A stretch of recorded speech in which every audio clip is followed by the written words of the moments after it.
Kimberly from the Fat Quarter Shop, and we have a brand new pattern called Cathedral by It's So Emma, and I'm going to walk you through how to make one block. Today we're using the Crystal Lake fabric by Minnick & Simpson, and of course our wonderful brand new Perfect 10 ruler, and we're going to give you some tips on cutting with it. So let's get started on the block. So each of your blocks in the Cathedral pattern use 2 layer cake squares. So I'm going to pick 2 layer cake squares first from my beautiful Moda layer cake. I'm going to try these 2. So today I'm going to show you some tips on working with our brand new Perfect 10 ruler by Creative Grids that I designed. It's great for doing a really simple quilt because it just has markings on the 1/2 inch and the 1 inch. So really great because it's simple, not a lot of lines. So I'm going to go ahead and cut 2 at one time. I'm going to go ahead and line up these 2 layer cake squares, and I first need to cut 3 2.5 inch strips. So I'm going to start at 7.5. I'm going to line up this. So this is going to be leftover, and you can just save this for your scrap bin. I'm going to move to the 5 inch line. And again, I'm lining up 2 lines.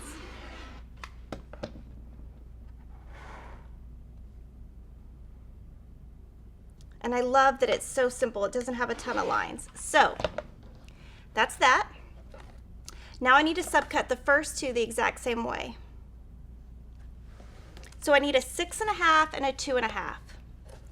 So the first thing I'm going to do, this is all lined up on the left. I'm going to cut 6.5.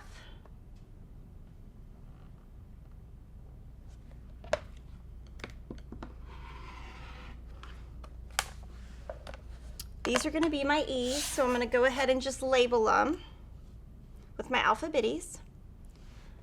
Put those to the side a little bit. And then these need to be 2.5, so I'm just going to put those back lined up. Again, lining up both sides. These are probably too small to save, so I'll probably get rid of those. These are going to be your F's. So I'm going to lay these. And then here we need 4 2.5 inch squares.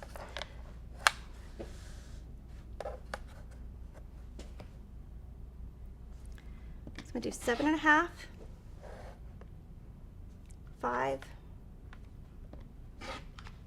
and 2.5.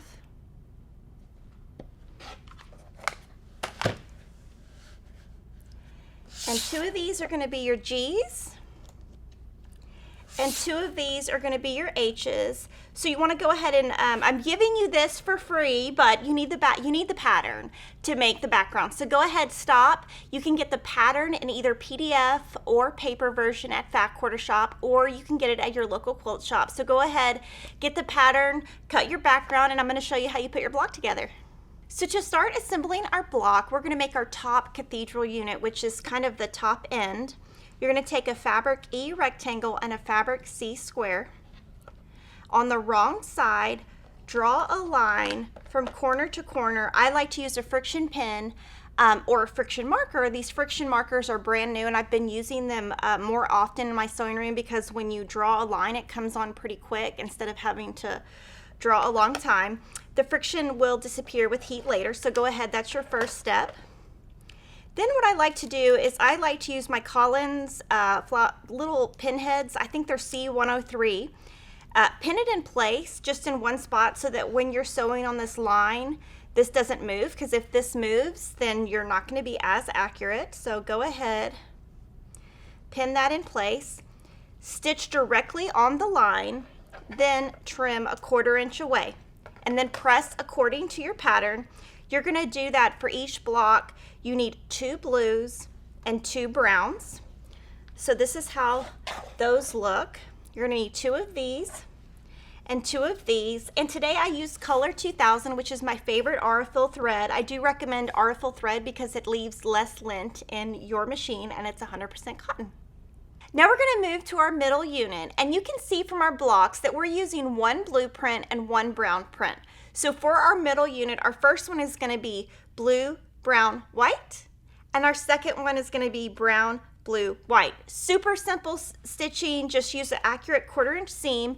Make sure you follow our pattern for pressing instructions, and then if you press according to our patterns, your block will come out nice and flat. And so this is how it looks sewn together. You need 2 of these for each block and 2 of these for each block, and that is your middle unit.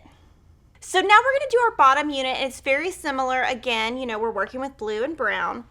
You're going to put your fabric H square on the left corner, and again, you're going to put a nice pin. You do the same thing over here. It's really important that you've got your squares going the right direction. Stitch on the line and trim away. And this is your bottom unit, and you need 2 blue and 2 brown. And now we have all of our units pieced. So we're ready to put our units together, and you're going to see that it goes diagonally. You've got your darks on one side and your lights on another side, so you don't want to accidentally flip like this. So just kind of use your design boards. You're going to put your top, middle, and bottom together, and I'll give you a little tip on pinning. So when you pin this together, first I like to pin at the very end to kind of get that just in place. And then here I'm going to put a pin about a 1/4 inch in. I've been sewing a long time, so I can just wing it, or you can draw a line. And then you're going to poke that pin right in this 1/4 inch seam here. I leave it kind of straight, pull it out, put it back in, and then put a pin towards the front, and then you're going to stitch a 1/4 inch away. And then when you add this one, you're going to do that same exact thing. And then when you're stitching, everything is going to line up. And so that is going to be how you do both. And you're going to make 2 of these blue units for each block and 2 of the brown units for each block. And again, just pay attention. You've got darks on one side and lights on another.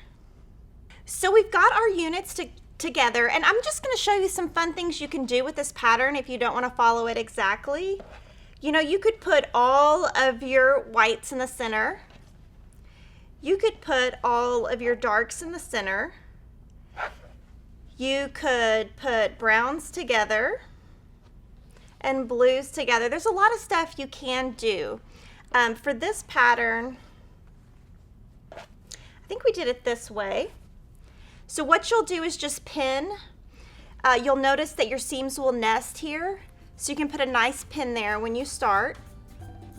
And you're just going to stitch all the way down, press each to a different side, put those together, put lots of pins in place. This is how beautiful our cathedral block is. Make sure to follow us on YouTube, Instagram, and Facebook. Give us a thumbs up on this video. Watch us in our next video.